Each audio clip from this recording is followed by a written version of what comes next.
क्यों आता है हार्ट अटैक? वाग्भट की किताब में क्या लिखा है इसका इलाज? आयुर्वेद में विस्तार से हर रोग के होने का कारण और निवारण बताया गया है। शास्त्रों में अश्विनी कुमार, वरुण देव, दक्ष प्रजापति और धन्वंतरि को सबसे बड़ा आयुर्वेदाचार्य माना गया है।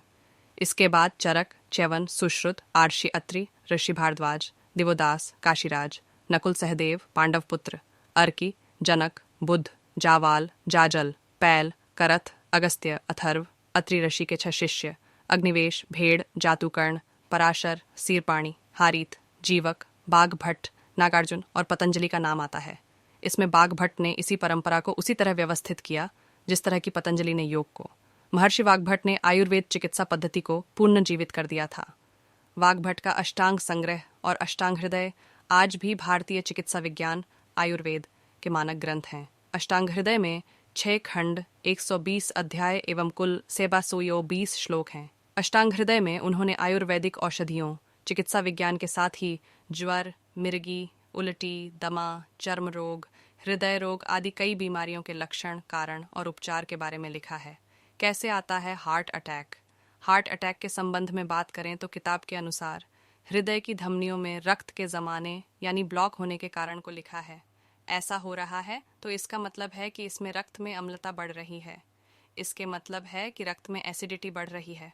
ये अम्लता 2 तरह की होती है, एक पेट की अम्लता और दूसरी रक्त की अम्लता।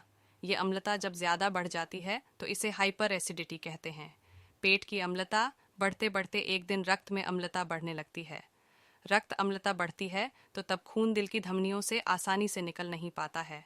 फिर एक दिन यह ब्लॉक होने लगता है, यानी नलियों को ब्लॉक कर देता है, तो हार्ट अटैक आता है। लक्षण पेट में गैस का बने रहना, अधिक खट्टी डकार आना, मुंह से पानी निकलना और हमेशा घबराहट या बेचैनी बनी रहना। आयुर्वेद के अनुसार रक्त में अम्लता बढ़ने के कारण ही हार्ट अटैक आता है। इसका इलाज क्या है? वाग्भट की किताब के अनुसार रक्त में अम्लता बढ़ गई है तो आप ऐसी चीज़ों का उपयोग करें जो क्षारीय हैं। 2 तरह की चीज़ें होती हैं, अम्लीय एसिडिक और क्षारीय अल्कलाइन। अब अम्ल और क्षार को मिला दो तो स्थिति सामान्य हो जाती है। मतलब रक्त में अम्लता बढ़ रही है तो क्षारीय चीज़ों खाओगे तो अम्लता सामान्य अवस्था में हो जाएगी। कौन सी चीज़ें हैं क्षारीय? लौकी, अंजीर, अंगूर, खजूर, दूध, संतरा, नाशपाती, अंकुरित अनाज, नींबू, चुकंदर, पत्ता गोभी, गोभी, गाजर, खीरा, प्याज, मूली, टमाटर, पालक, कद्दू, कोहड़ा, आलू व परवल आदि। वाग्भट की किताब में लौकी और उसके रस को सबसे महत्वपूर्ण माना गया है। वाग्भट जी कहते हैं रक्त की अम्लता कम करने की सबसे ज्यादा शक्ति लौकी में है, बशर्ते कि समय रहते हुए ही उसका सेवन करना प्रारंभ कर दिया जाए। शौच से निवृत्त होने के बाद लौकी का रस प्रतिदिन सुबह खाली पेट 200 से 300 मिलीग्राम पीना चाहिए। इसमें 7 से 10 पत्ते तुलसी के डाल लो। तुलसी बहुत क्षारीय है। इसके साथ आप पुदीने के 7 से 10 पत्ते मिला सकते हैं। पुदीना भी बहुत क्षारीय है। इसके साथ आप काला नमक या सेंधा नमक जरूर डालें जो बहुत ही क्षारीय है। कहते हैं कि 2 से 3 महीने की अवधि में आपकी सारी हार्ट की ब्लॉकेज ठीक हो जाएगी। इस वीडियो को देखने के लिए आपका धन्यवाद। अगर आपको यह वीडियो पसंद आया हो तो इसे लाइक करें, कमेंट करें और अपने दोस्तों के साथ शेयर करें।